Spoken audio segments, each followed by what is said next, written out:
So thanks for being here, everybody. I I don't know, you guys probably get sick of all my books, but I think they're I always like to revisit things that I've looked at in the past. And this book is from Brene Brown. She's one of my favorite authors, yeah. And she's a researcher. You've probably heard of her. She's a researcher that studies shame. And she's really, oh my gosh, she's so, if you've never seen her, go to YouTube and look for her TED Talk, or go to TED and look for her TED Talk.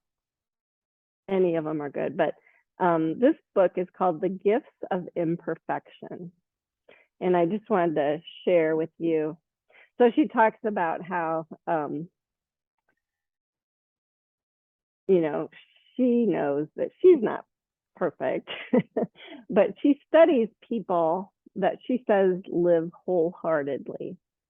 And so she kind of determines what it is that makes them happy and able to live their dreams, basically.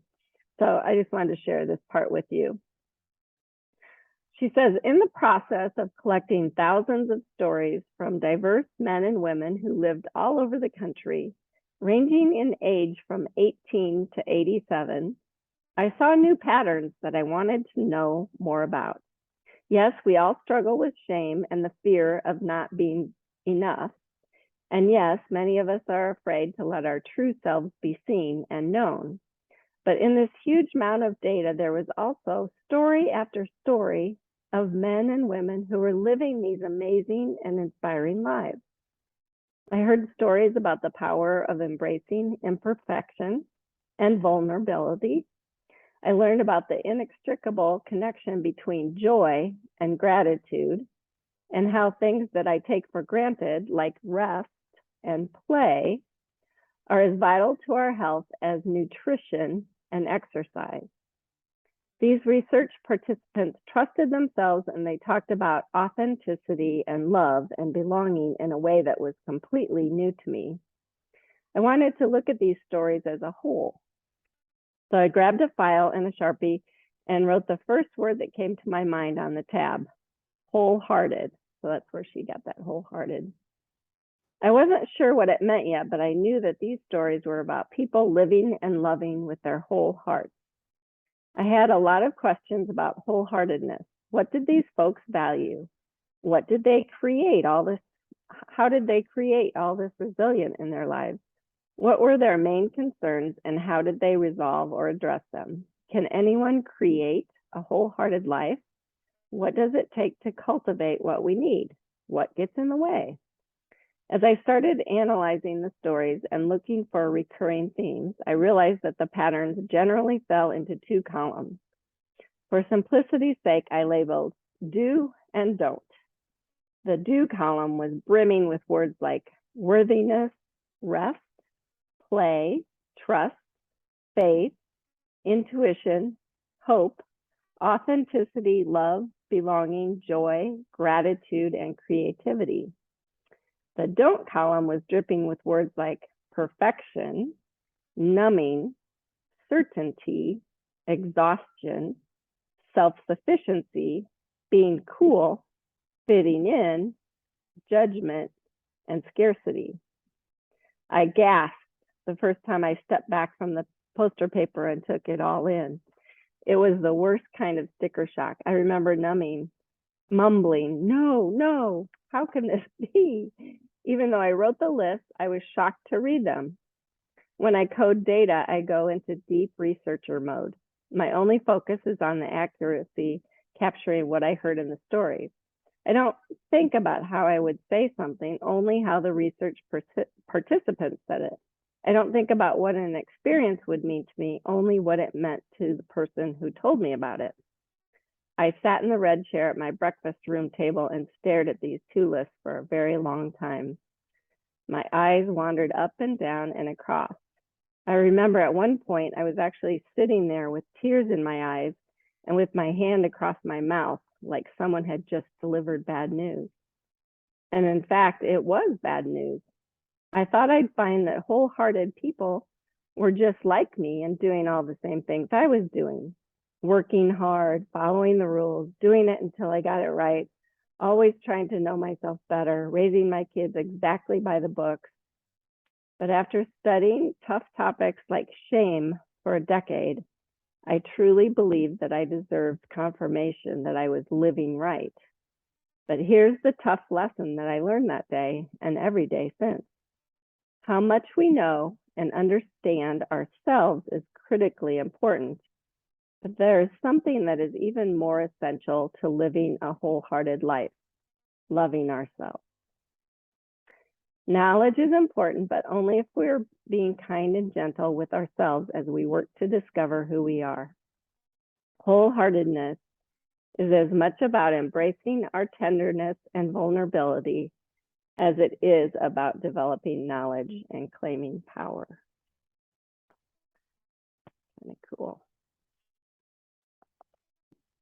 Please give yourself some loving attention right now and close your eyes.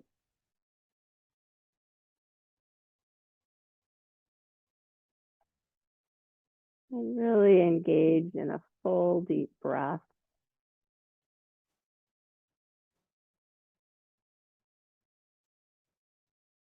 And when it feels like your lungs are completely full, see if you can eke a little bit more air into them.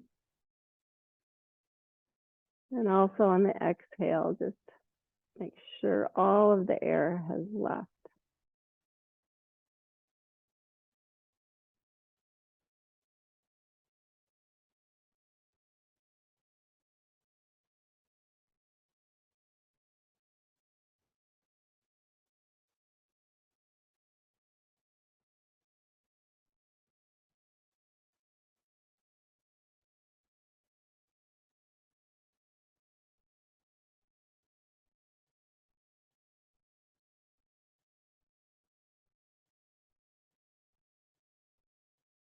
And then allow yourself to go back just to a regular breath. And bring hands to heart center.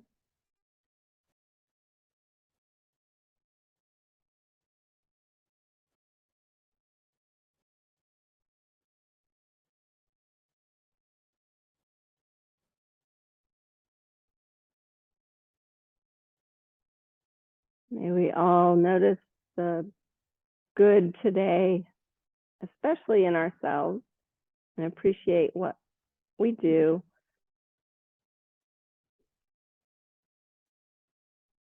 Embrace our imperfection, our authenticity.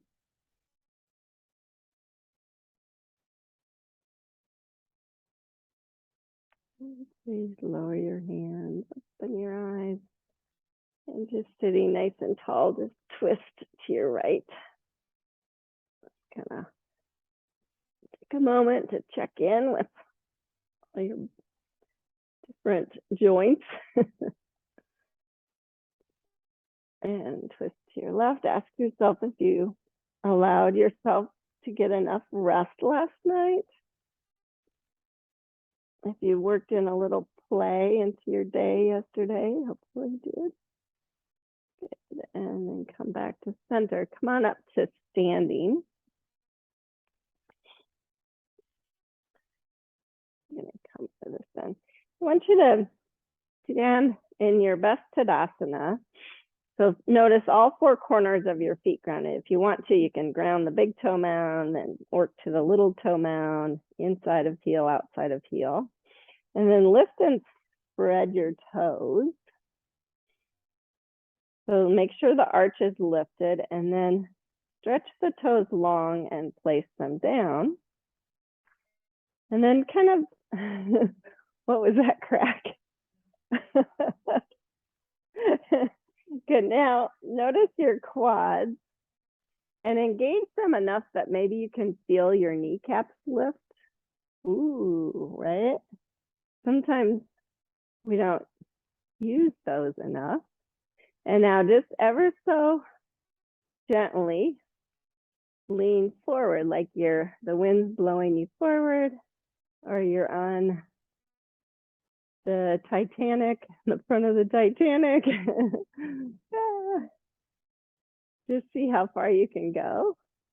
Don't allow the heels to lift, but just feel like, yeah, the weight's right in the balls of my feet. And then roll back to the center and feel that for a moment. See if you're lost your kneecaps. When you engage those, you feel your hamstrings engage too. And then inhale, stretch your arms up. And exhale, bring them down. Just start paying attention to your core. Do that again. Inhale, stretch up. Exhale, bring them down. Inhale, bring them up. Exhale, down. Check your feet and legs. Inhale, bring them up. And exhale, fold forward.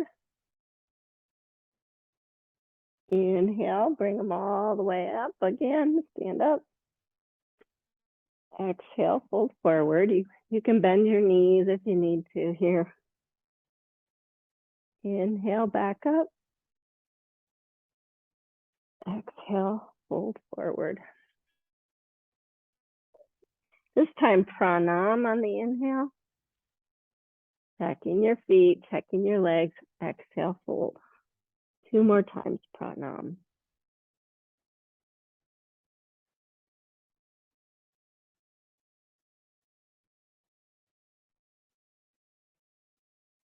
And fold. This inhale, step your right foot back, deep lunge. And just kind of feel that position. Notice your feet still. Notice your legs still engaged. Lower the back knee. Bring the hands to the front knee. Stretch out your hip flexor. Take a few moments there. If you're hugging your back knee forward, it should feel good on your kneecap. And if you need your blocks here, we're going to slide back to a runner's lunge. Flex the foot. You can use the blocks. Try not to let your hips go behind your knee. And then keep a baby bend in the knee. Draw the leg back. You can flow a little with your breath like we did last week, or just stay in a position where you feel connected, stretching out that leg and hamstring. You want to stretch the toes. I'll wait for your next inhale and bend back into the front knee. Lift the back knee and step forward. Inhale, pranam. Exhale, fold. Step the left foot back, deep lunge. Stay for a few breaths, feeling the feet, feeling everything connected. Lower the back knee. Hands to the front knee. Few breaths, just feeling your hips square, feeling the low belly drawing up. Quad engaging. Good. Slide the hips back, straighten the right leg. Flex the foot. Little baby bend in the knee. Nancy, she always hyperextends. I can't see you, but I know it's happening. Oh, that feels good. Draw it into the socket. Lengthen out. And then on your next inhale, bend forward, lift the back knee, and step. Next inhale, stretch both arms up, come up to standing. And exhale, hands to heart center. Close your eyes for a moment. See if you feel your feet just the way you did when we started. And your quads.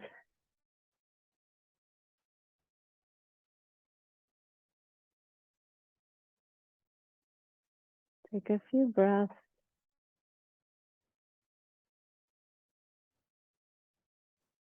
Good. Open your eyes, let your arms come down. I'm going to have you just step your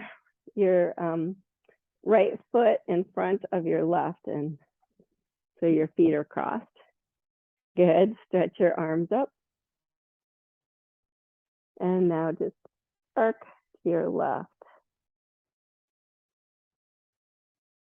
You should feel a stretch. Keep weight in that right foot. Yeah, good. One more breath. Come back to center.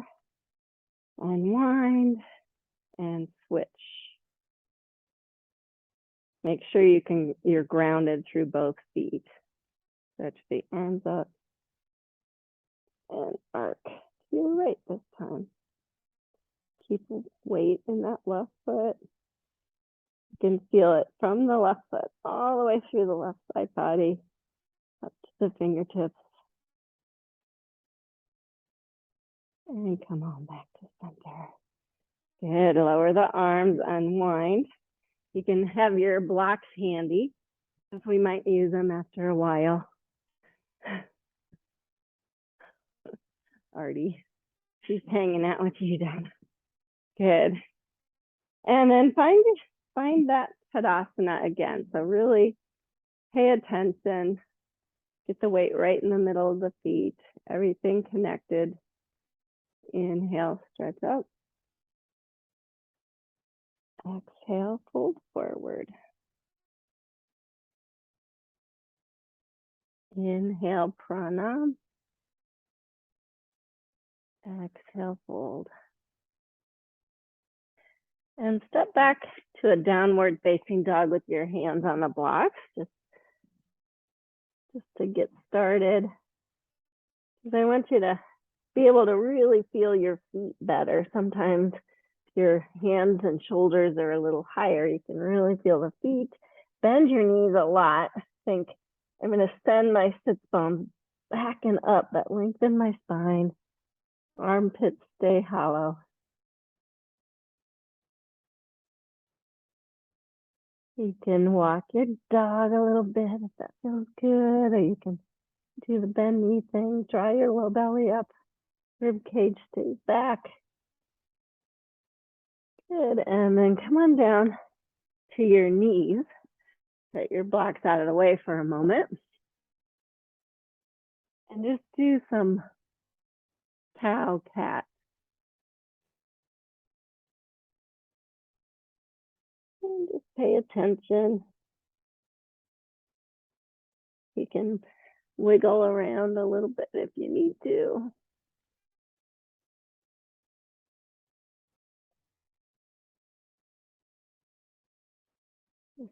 Stretching out sides of the body, shoulders a little bit more.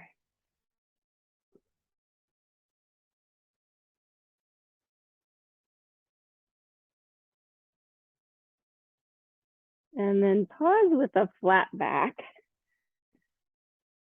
And have you swivel your right foot, extend your left leg in line with the knee, left hand to the hip. And instead of opening the heart, I just want you to think really long and strong. This is plank. Extend the arm. See how long you can keep your spine. If you want to, stretch the arm by the ear. Good.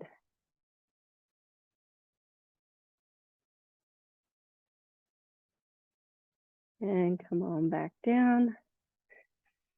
Switch. So swivel the left foot, extend the right. Make sure your left hand's in front of your shoulder a little bit. It gives you a little more room to think really long and strong plank. Maybe stretch the arm by the ear.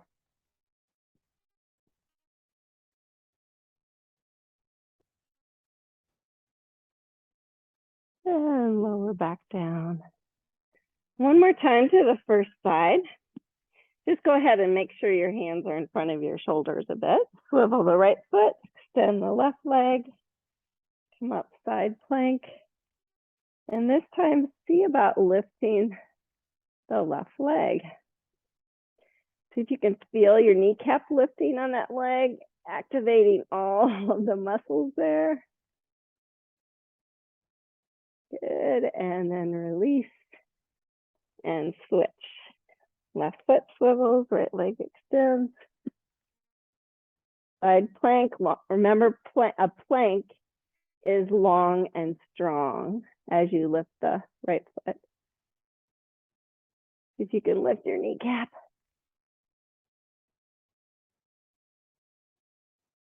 And go ahead and come on back down.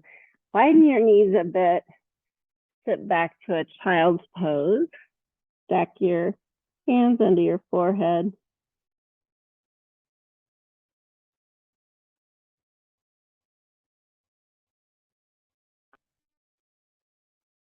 Hopefully you think of yoga as play and not work. And that it feeds your soul a little bit. Helps you be more wholehearted. What it does for me, and that's what I aim to have it be for all of you. It's always my goal. And come back up, all fours. Hands slightly in front.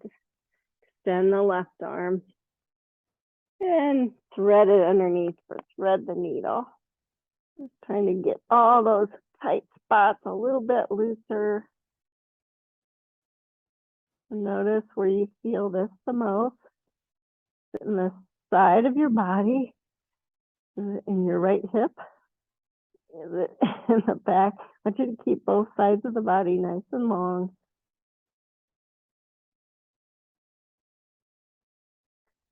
And then unwind and switch. Right arm threads through.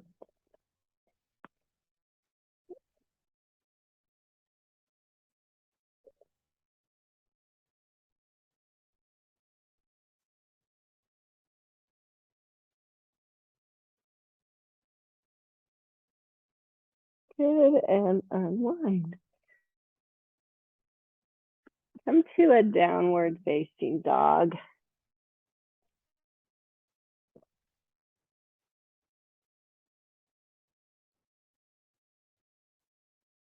On your next inhale, come to plank.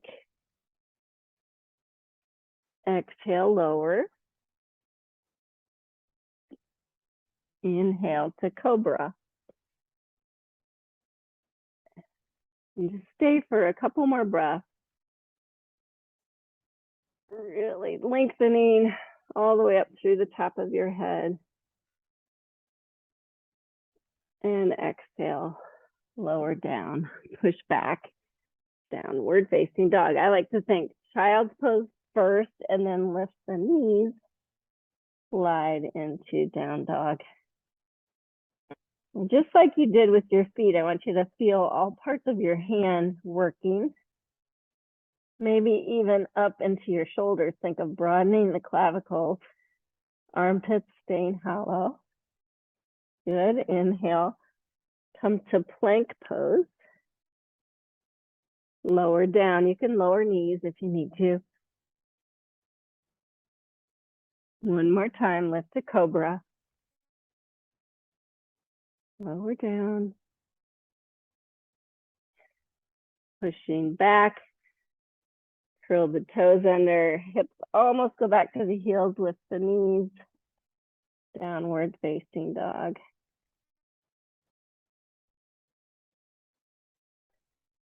Good, lower your knees now and grab your blocks. You don't have to use blocks here.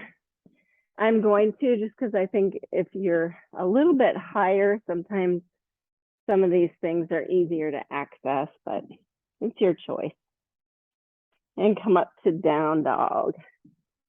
We're gonna do extended down dog. So please extend your right leg. Keep a baby bend in your left knee. I want you to keep the hips square. If you can really feel both legs and feet working. Good. Come forward to plank, but as you do, bring your right knee towards your right elbow. And then push back. Extended down dog.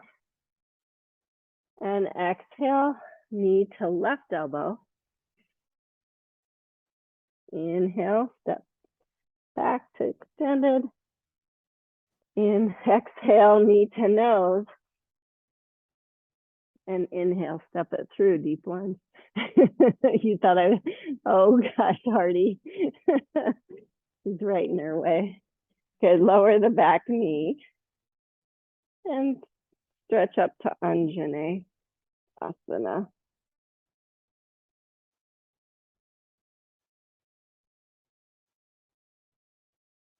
Good, slide the hips back. You got the blocks there this time.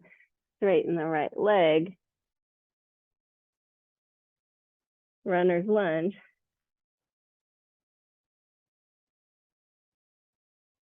Good, bend back into the front knee. Come up to Anjane again. Bend or bring hands to heart center. I think that'll be easy. And I want you to twist to the right, but don't bring the elbow to the knee, just stay upright. You find the twist. Good, now see, can you lift the back knee and stay in the twist?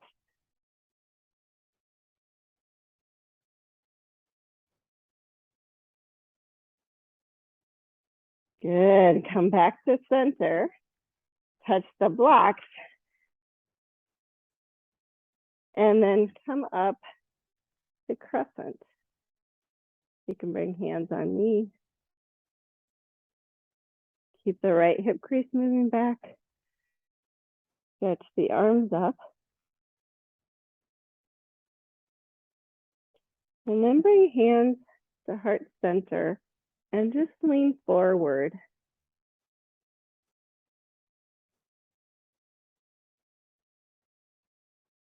Feel that back leg really super engaged. Maybe take a baby step forward and come up into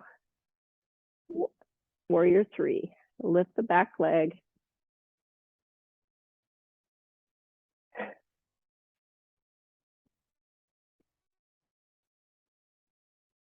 Touch it down.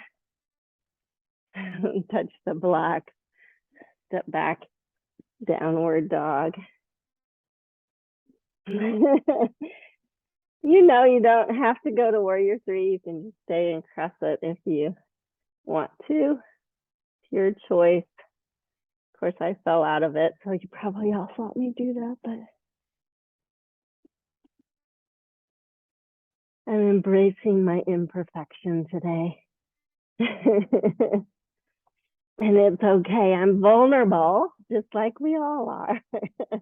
I am not perfect.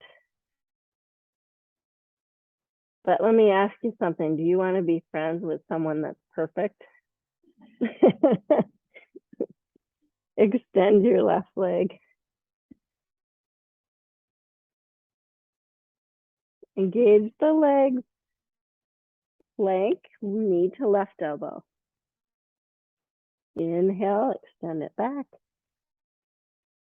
Exhale, knee to right elbow.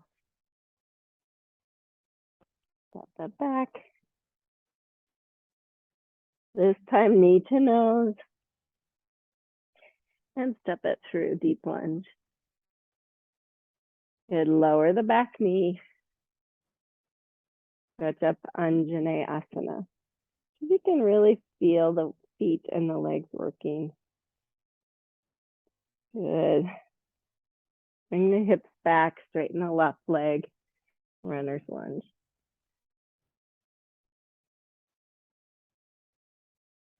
Inhale, bend back into the front leg, stretch up Anjane. And then bring hands to heart center. If you can engage the core, you're going to twist to the left. You're living life dangerously, Artie. Keep the toes curled under, lift the back knee if you want, not a command performance.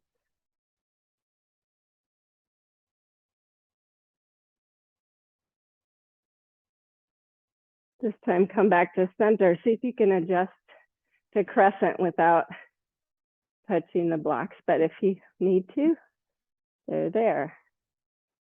Lean forward. Shift the weight to that front foot. Feel that leg super engaged. Feel the back leg super engaged. And then see if you can lift warrior three.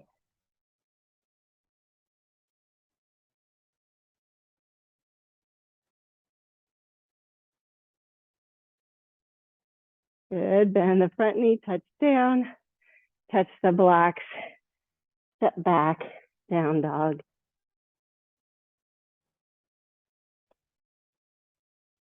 Lower the knees, set the blocks off to the side for a moment. Downward facing dog. And just settle in for a few breaths, just really noticing, appreciating, feeling gratitude for what your body can do to you. Even if you're stretching it to the limits, challenging yourself. Next, inhale, plank. Exhale, lower down. Inhale, cobra. Exhale, lower. Push all the way back to child's pose.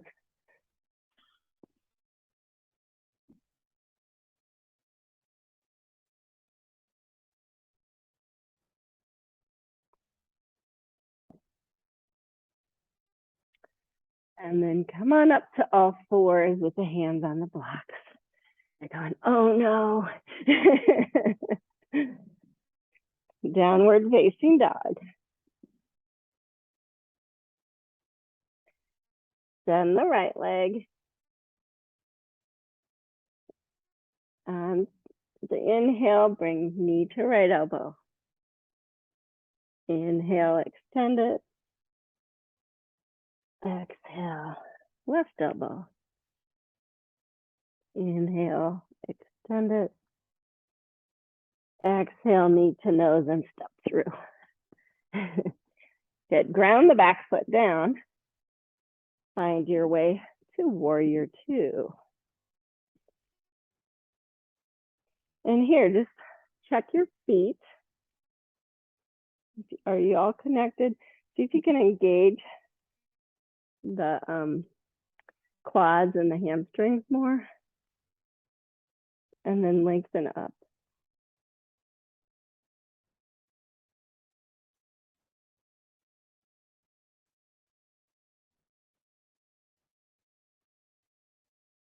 Now reverse it. So left arm down, right arm up.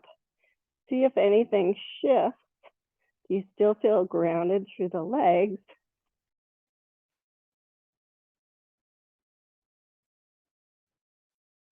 Especially that back foot anchors you, front foot anchors.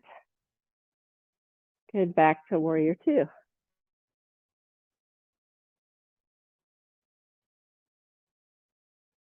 Can you still see your big toe? Is it grounded? Are you using your arches? Good, next inhale, straighten the front leg and come to triangle pose.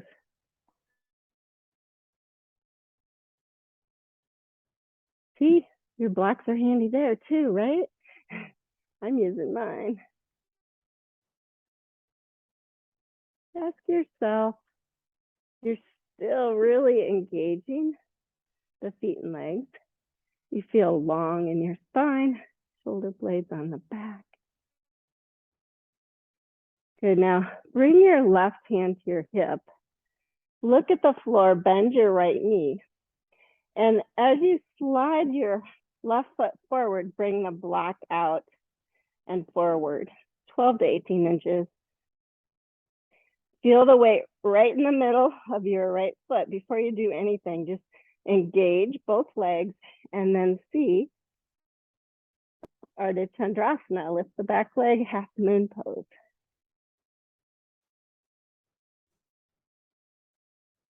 You don't have to look away from the floor, but I do want you to feel the weight right in the middle of your right foot. And then maybe extend your arm.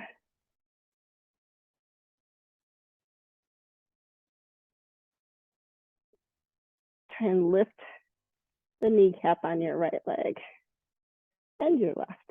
Good. Hand to the hip, bend the knee, touch the back foot down, slide the block back. Maybe you have to slide that hip or that foot back and come up, warrior two. Ooh, well done, you guys.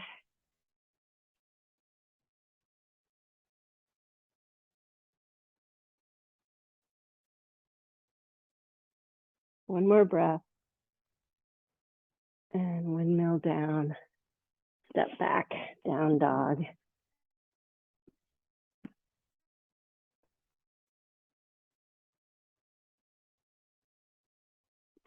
You're ready for the other side.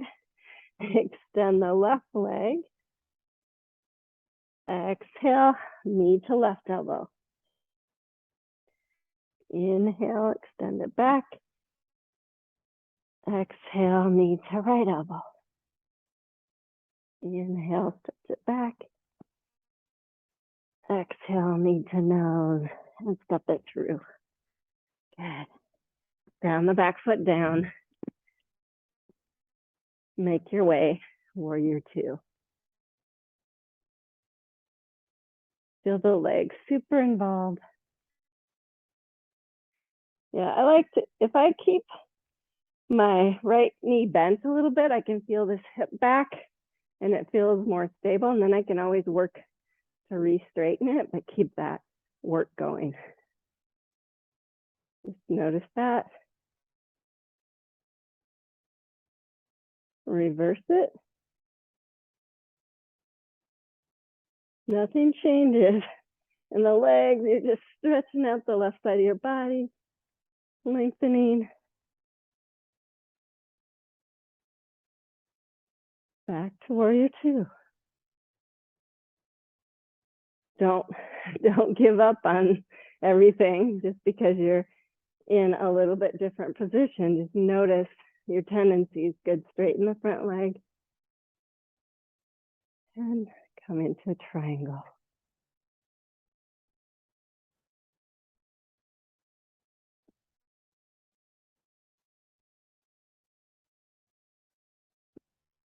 Good, right hand to the hip. Bend the left knee, look at the floor. As you slide the right foot forward, slide the block out. Check your legs, are they still engaged as you lift half moon?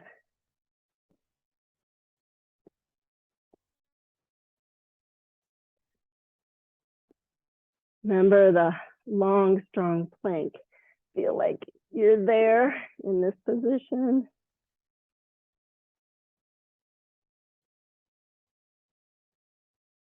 Good, hand to the hip. Bend the front knee, slide everything back again. Warrior two. Just where you started. Good. You guys are awesome. And windmill down. Deep lunge to downward facing dog. And go ahead and lower your knees, widen them, and sit back to child's pose.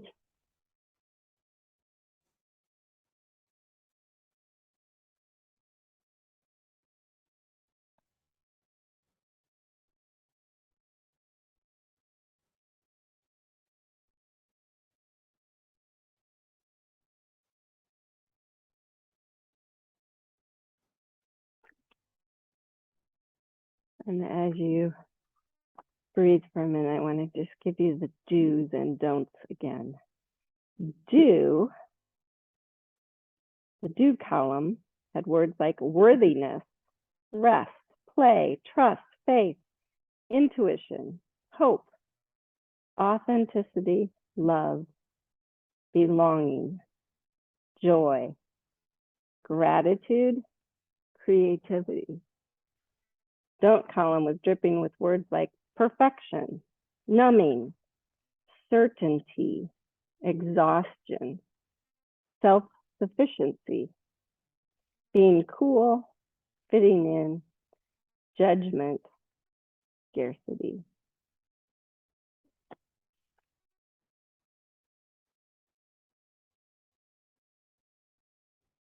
Please make your way back to all fours. Do a couple cow, cat,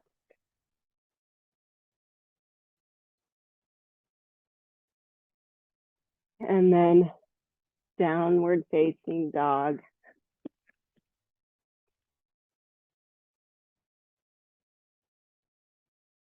I'm doing it without the blocks. You can do it with the block.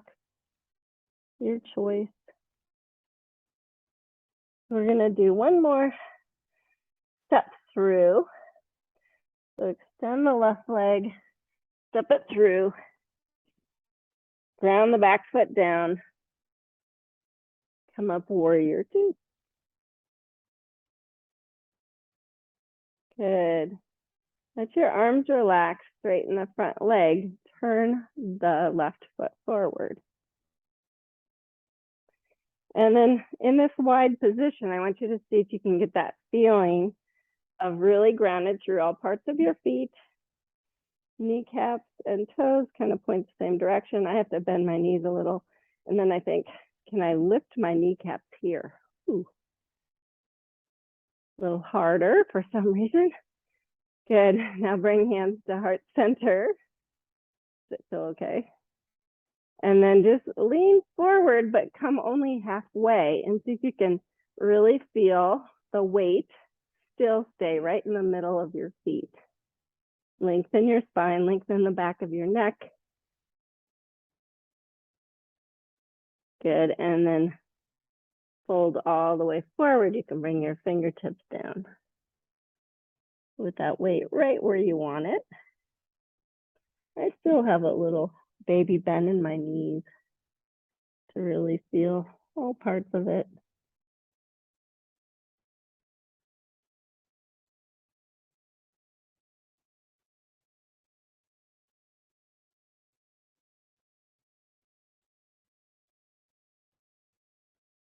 And then come up like a pranam again. Swivel the heels in a little bit and bend your knees. And just say, look and see, bring your hands on your knees. Do your kneecaps and toes point the same direction. You still feel all the connection through your feet that you did. And then bring your torso upright. Does that feel okay on your hip? Not too bad, yeah. Bring hands to heart center. Think low belly up, nice long spine. This is goddess pose. Now extend your arms out to the side. This is gonna be kind of weird. You're gonna reach your right hand over to your left, so you're twisted, and then slide your hand down, come back, and do that to the other side. It's like a twist here. Keep really strong in your legs. One more time each side.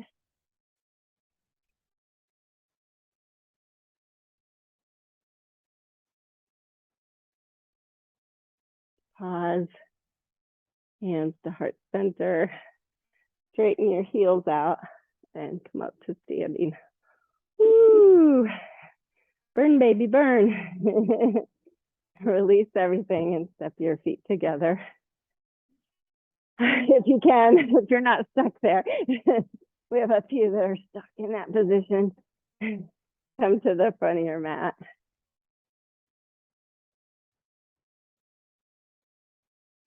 I was going to do this at the beginning and I just remembered to do it now. As we know, I'm not perfect. Sometimes I follow my plan. Good, so find that really nice Tadasana again with your legs. And inhale, stretch your arms up. Exhale, bend your knees, bring hands to heart center, Utkatasana. Feel the weight in all parts of your feet, and I just want you to lean forward Again, don't let your torso come forward, but lean forward so you can lift your heels. Go a little deeper if you can. Heels lifted if you can. Good, and then press into the balls of your feet and stand up with tippy toes, extend your arms, dance if you need to. And release the heels down. Well done. I don't know.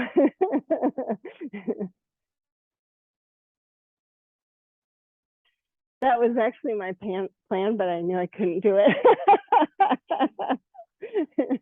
Let's try it from just standing instead of Utkatasana.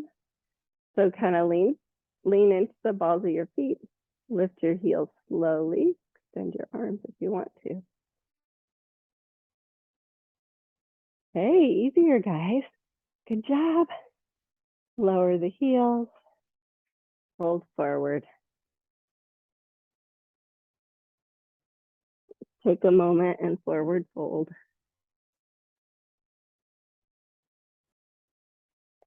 And then step back to a downward facing dog.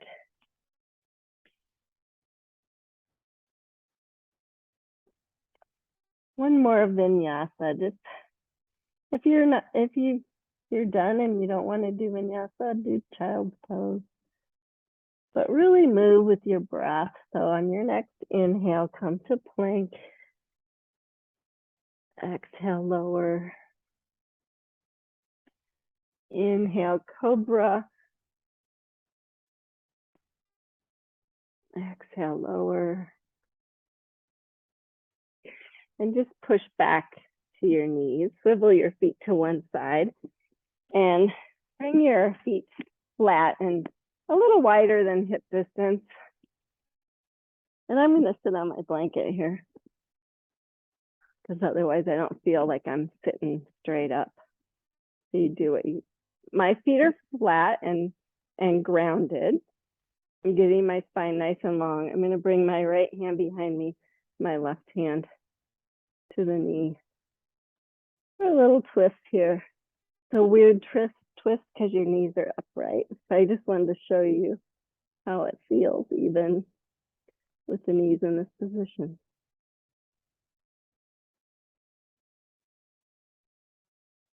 Good, and then switch.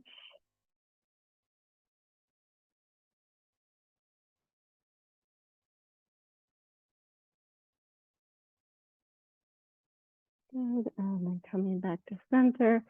You can move the blanket and come on down to your backs with your knees bent. And just take a moment to get really comfortable there.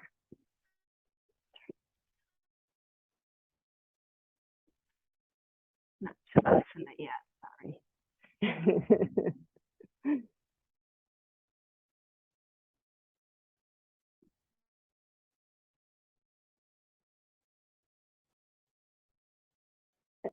And just stretch your arms overhead. You don't even have to ground the hands down, just stretch them. Feel lots of length in the side body. Feel how you have to ground your tailbone down. You find a little curve, you draw your rib cage back. Now keep all that, bring your hands by your hips. Just like you did at the beginning of class, really take a moment to feel your feet. You can lift and spread the toes even and set them back down. Feel the feet really ground and then just press into them, lift your hips. And then see, can you engage your quads more? And if you do, notice how your hamstrings actually engage more too. Try and lift the kneecaps, even though it's not going to happen in this position. If you want to, you can interlace your hands.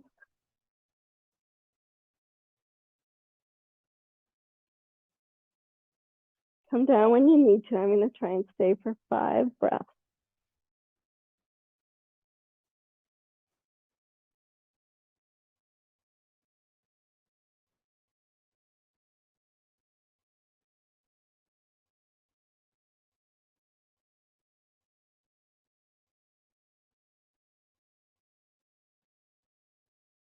And everybody lower down. Hug your knees into your chest and just widen the knees to your armpits a little bit. Just hug them, give yourself a little space.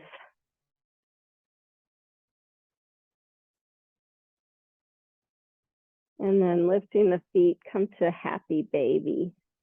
So grab the little toe side, press the feet into the hands and resist.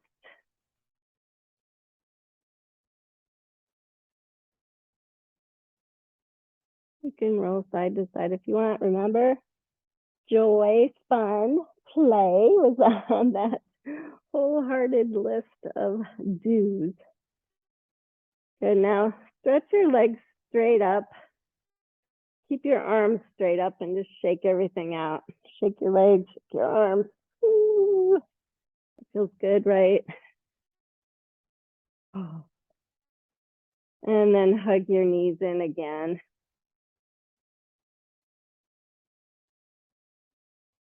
Allow the arms to come to full length, just holding the kneecap.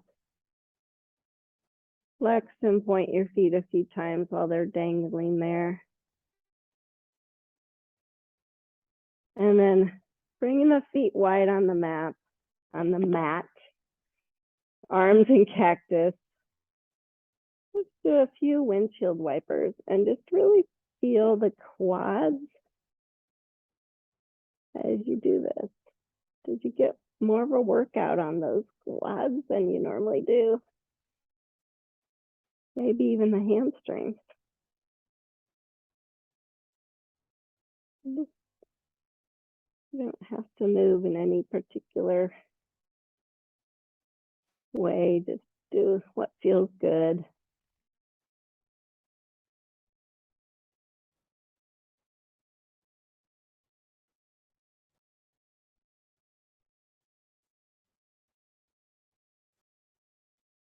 And then when you're evened out, stretch out for Shavasana. And I want you to really feel like you're snow angel position. So make sure your feet are nice and wide. Your arms are away from your body. And then settle in. If you want to cover up with your blanket, please do. Unless you're Carrie and you have a cat on your blanket.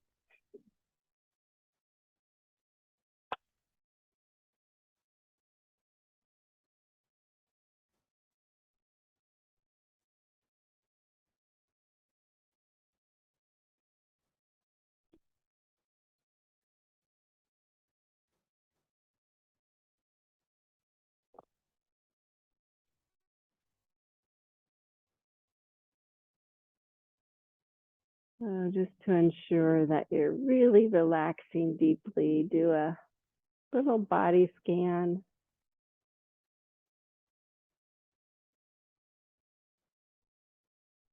And consciously let go of that muscle energy.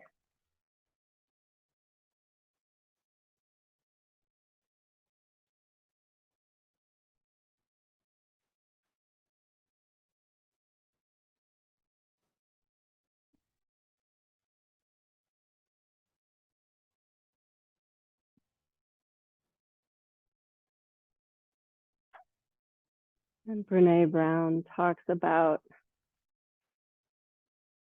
how we all have this dig deep button that we push when we're exhausted, we're spent, but we want to power through, soldier on, whatever you call it. So we push our dig deep button and we go beyond what we know our body and our mind is willing to do, because we want to be the best, right? We want to be perfect. We want to not let anybody down. But she says that there's a different way of digging deep. And that's just by making new choices.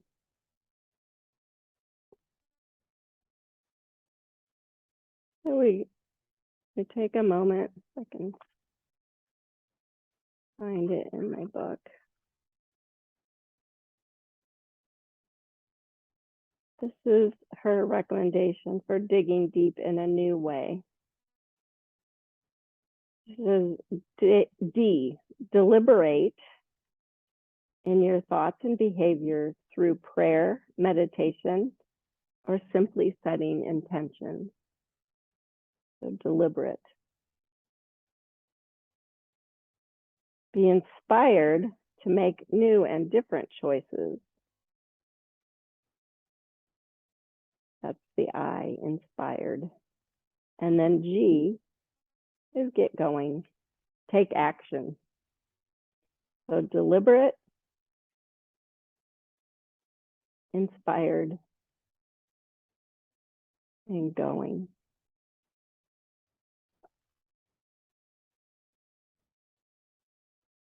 He said, since I made that discovery, I've been digging deep the new way, and it's been pretty amazing. One example happened just recently when I was lost in an internet fog. Rather than working, I was just lulling myself into a haze by mindlessly playing on Facebook and piddling on the computer. It was neither relaxing nor productive. It was just a giant time and energy suck. I tried the new dig deep, get deliberate, inspired, and going. I told myself, if you need to refuel and losing yourself online is fun and relaxing, then do it. But if not, do something deliberately relaxing. Find something inspiring to do rather than something soul sucking.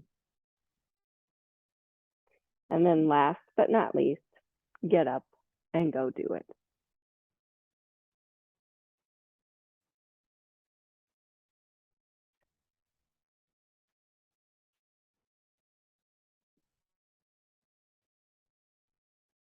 You do that for yourself usually.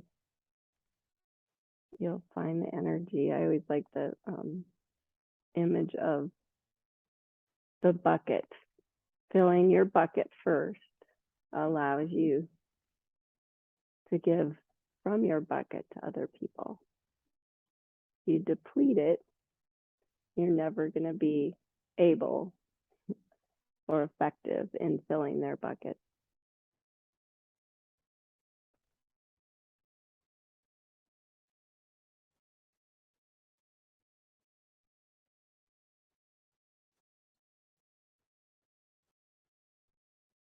Just tune into the center of your heart space.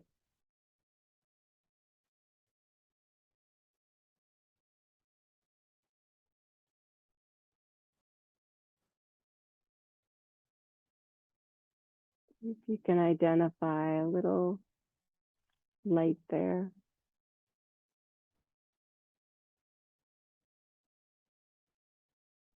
Beautiful light that grows brighter and stronger with each breath.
Returning once again to just your inhale and your exhale.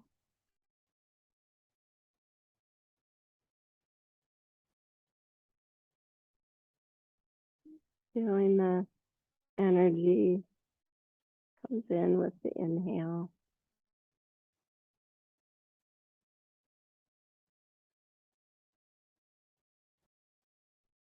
Gradually noticing your feet, your hands can move a little bit. Take your time transitioning. You can hug your knees in.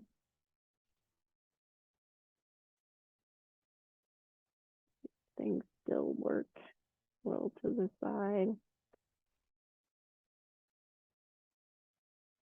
On up.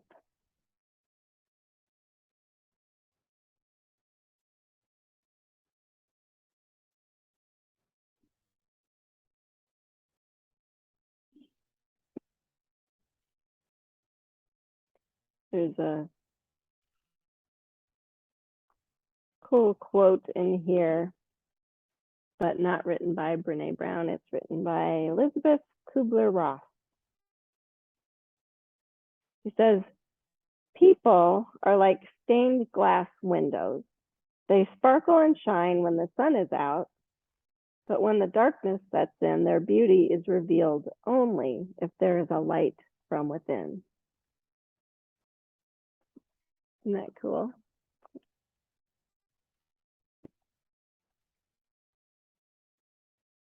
Please bring hands to heart center.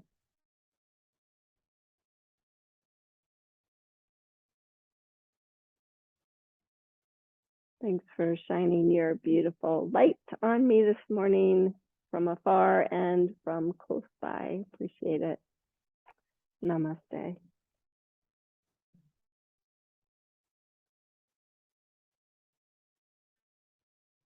Thanks, guys. Excuse me. I think I've